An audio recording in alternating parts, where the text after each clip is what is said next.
Luke chapter 15, verses 11 onwards. And he said, a certain man had 2 sons. The younger of them said to his father, Father, give me the portion of goods that falls to me. And he divides unto them his inheritance. Not many days after, the young son gathered all together and took his journey unto a far country, and there wasted his livelihood with a prodigal living. And when he had spent all, there arose a mighty famine in that land, and he began to be in want. He went and joined himself to a citizen of that country, and he sent him into his fields to feed swine. And he would have barely have filled his belly with the husk that the swine did eat, and no man gave unto him. And when he came to himself, he said, How many hired servants of my father's have bread enough and to spare, and I perish with hunger. I will arise and go to my father, and will say unto him, Father, I have sinned against heaven and before you. I am no more worthy to be called your son. Make me as one of your hired servants. This is a familiar passage that I would like to continue from the last message that we had seen in the life of Jonah. We're looking at prodigals. How do we define a prodigal? It's open. How do you define a prodigal? Anything that typifies a prodigal. Lost son. Someone who misses opportunities. Someone who misses opportunities. Okay. Okay. What else? How do you typify a prodigal? Yeah. Disobedience. There's so many things you could describe a prodigal. Yeah. Run away and waste his life. Anything else? Strayed away. Is there another word for prodigal in verse 13? The last word over there. What is it? Riotous? Yeah, riotous, prodigal, any other word? Wasteful. Okay. That is its actual meaning. Prodigal in its actual meaning means someone who is wasting. But in its popular meaning, that is the way we have understood this word probably from being kids onwards, we have understood it to be associated with a lot of things like running away, like disobedience, by being lost, by being strayed away, by deviating. And that is how we have largely understood this verse. And I would prefer that popular meaning as to how we have understood this word continue. Just like Jonah had nothing to waste, but typically he should be a prodigal. A larger understanding of being a prodigal is being backslidden or being a rebel. Today we want to look at some typical traits of being a prodigal, some typical principles, a typical character of a prodigal. And that should allow us to realize that prodigals are not just found outside the church, but can be in the church. That this, as much as is a wonderful gospel story, is applicable to us today morning. What typifies a prodigal? Verse 12.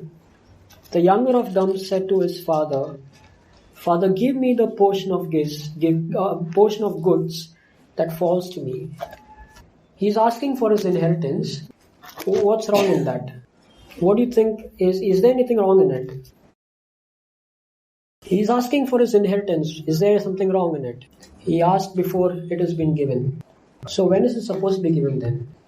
When the father dies. Father decides. Okay, when the father decides. And so when should the father decide? Okay, whenever he think he's mature to handle or at death. See here, the problem over here is the son has a garb that he's trying to face, that he wants the money, he wants to do some business, he wants to go out, he wants to do something with it. But actually in a culture like that, when you ask your inheritance right to the face of a father, it's a very humiliating thing. Because in one way, the son is literally telling to his father, I wish you were dead. And that's a horrible thing to say to your father. To ask it before time is literally to say, I wish you died today. I don't know why you're alive. And that's the typical trait of a prodigal. A prodigal doesn't want anything to do with the father. His rebellion starts with the fact that I don't want anything to do with you. Why doesn't he want anything to do with the father? Why not live in that home? Why not work like his elder brother? And that's the quality of disdain. He has a disdain towards everything that the father has associated himself with. A disdain towards order, a disdain towards discipline, a disdain towards the father's word, a disdain towards father's responsibilities. And if you have to see this carefully, this sin goes right back to the Garden of Eden. A disdain towards authority, a disdain towards superiority, a disdain towards hierarchy, a disdain towards someone over you, to say that I would be God, that I would want nothing to do with God, that I would rather be God. This is what the Son faced on the earth. He said to the Pharisees, you want to kill me because my word finds no place in you. And he said, you want to kill me because I have told you the truth. And this is the history of Israel, when they have continuously said, let the Holy One of Israel cease before me. They just wish God is dead. They just wish they are rulers of their own life. They just wish they are masters of their own soul. They just wish they enjoy the goods and the grace and the riches of God, but have nothing to do with it. That's how a prodigal behavior starts. It's a cry for independence. It's a cry for lordship over your own soul. When God tells you go to Nineveh, you have your own way, you go to Tarsus. It's saying, I don't want anything to do with you. It's in a legal term, this is called emancipation, where the child wants to come out of the authority of the parents and says, I want to be independent adult. Or put another way, you want to be free. You find God's law too constraining. Like you find the discipline within the house of God too limiting. And you find His commandments and His responsibilities and the duties that God has assigned to you too burdening. So you want freedom. You want liberty, and you want to call yourself out of this relationship. And that's what the Son wanted. Not just the money, not just the inheritance. He wanted nothing with God. The next we read in verse 13. He gathered all together, which means he converted all his inheritance to liquid cash and took his journey into a far country. That's the second trait of a typical prodigal. For every backslidden person, for every rebel out there, for every prodigal, there is a far country. There is something better out there. Something better than the Father's house. Something better than the food that He gives me. Something better than the order of the home. That's the most happening place. That's the most exciting thing. Like God said that at my right hand are pleasures forevermore. But there are far more greater pleasures in that far country. This word literally took his journey. Literally means he went abroad. And you see, this is the competition today. This is the choice we have to make today. This is the trait of being disillusioned. This is the trait of being disappointed, with being disenchanted with your things that you're associated with. It's a trait of being disillusioned where you're not able to think straight. You think that there is something better in this world. That in this world there are things that I can pursue, I can give myself to, I can give my resources to, I can pursue those ambitions, and that is life.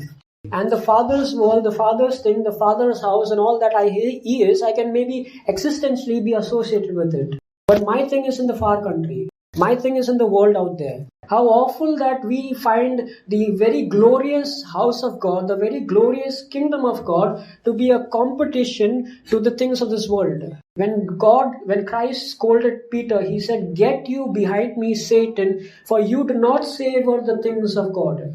It would be awful to be a prodigal living in the Father's house with your mind in the far country. To set our mind on things of this world. To miss the fact that Christ sits enthroned and glorious at the right hand of the Father. To miss the fact that just to be a doorkeeper at God's house is better than a million nights in the tent of wickedness. To be disillusioned that luxury, comfort, money, a comfortable life and all the amenities of life, that those are the things I can pursue. That this far country is better. And that's the story of every prodigal. There is a far country in all our lives. The choices that we make to follow God, to obey His word are not singular. They are always an option to it. But you see, this is a progress. This is a typical way things should proceed. If a person wants nothing to do with God, God gives him over to a reprobate mind.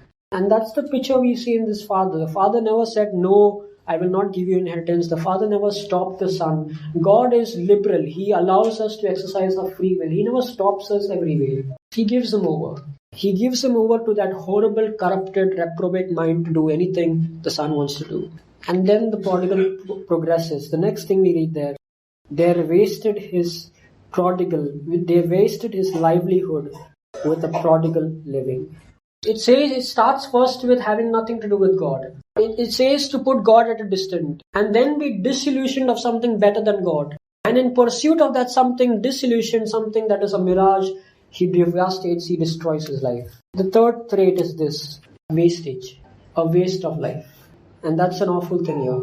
For one, that we know he's the younger son. And for one, that we know that when he wanted to come back, he was ready to labor and be a hired servant. So he was pretty young. And for that, we also know when he came back, he had a father that could run and sprint towards him. So that puts his father also to be a young father. So imagine what this son is wasting. He's wasting the prime of his life. He's wasting the epitome of energy and health that he has. Forget the resources, forget the money he's scattering here and there. He's wasting his time, he's wasting the best that he will never get. And the Bible says this is wastage. And we typically have another concept of wastage. We are like the disciples sometimes. When somebody pours out and breaks an alabaster box, something so precious, life-saving, like 2 mites of a widow, we call that, why this waste? And God says this is wastage. This prodigal son is wasted. Not the one who gives all. Not the one who tries to gain his soul. The one who loses his soul. Who gives and completely sacrifices. You see, we have a tendency to be easily judgmental, and where we look at people who have given and we say that's such a waste. When Jim Elliot was murdered by the tribals, people said, what a waste. John Chow recently went to the tribals in Andaman's Nicobar, didn't see one soul, couldn't even share the gospel, and was killed. People said, what a waste. Brethren, that is not waste. This prodigal son, he's wasting his life. The word prodigal literally means disallowedly, no constraints, no restraints. Let's see, there are 2 ways in which he wasted his life. One that we saw, he wasted his substance, his health, his resources, his time, his everything. But the thing about a prodigal is there is no stopping of this wasting. So if there be a mighty famine, there is no food, there is no health, there is no money, wasting still continues. He doesn't stop wasting. You see, when there is nothing, he says in verse 15, he went and joined himself to a citizen of that country. That word joined literally means he went and glued himself. Like he clinged to that person and then continued the wastage. The wastage never stopped. You see, even when man has nothing, he can waste his life. And that's being a prodigal. You can waste your breath.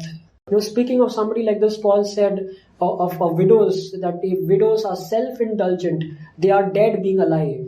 And the same can be said of this prodigal. He's trying to exist, he's trying to live, he's trying to breathe, he's trying to fill his tummy, he's trying to exist there, but he's dead. So what has he wasted here now? You see, he's working, he's laboring for a salary that is pig's food. That's what he's wasting. I mean, imagine from where he has come. He could be working at the father's home. He could be working in his fields. He could be ripening up the father's harvest. He could be a lord over his servants. He could be enjoying the riches of his father. Like an elder son, he could have been laboring in the father's business. Now he takes all his resources, all his abilities, all his skill, all his labor, all his hard work, and is given to the citizen. Brethren, where are we spending our time, our energy, our health? Where do we define and move our lives by? Just as much as all our secular responsibilities are important, does that move our life? Does that become our priority?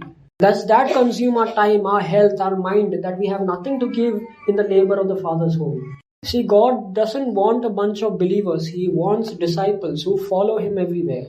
And so a disciple came to the Lord and said, Lord, my father is there. Why not I go and bury him? And the son said that let the dead bury the dead. What was Christ meaning there? He was trying to say that what you want to do out there in the world, there are people doing it already. And in the world, there are people doing it better than you. So there's no point in wasting all your health and resources and time in the prime of your age for the things of this world when you can give it to the Father. Because for the glory that awaits us, for the crowns that awaits us, for the rewards that awaits us, for Christ Himself that awaits us, our salaries are literally pig food. So brethren, are we a prodigal? You see, we don't need to stretch it and extreme it and say we don't riot our life, we don't waste our life, we don't drink and spoil our life. But these are traits every rebel, every backslidden person shows. If not completely disowning God, it might just start with disinterest with the things of God. If not a far country, it might be something so close, something so near to our life. Because there are a million reasons in which we can waste our life.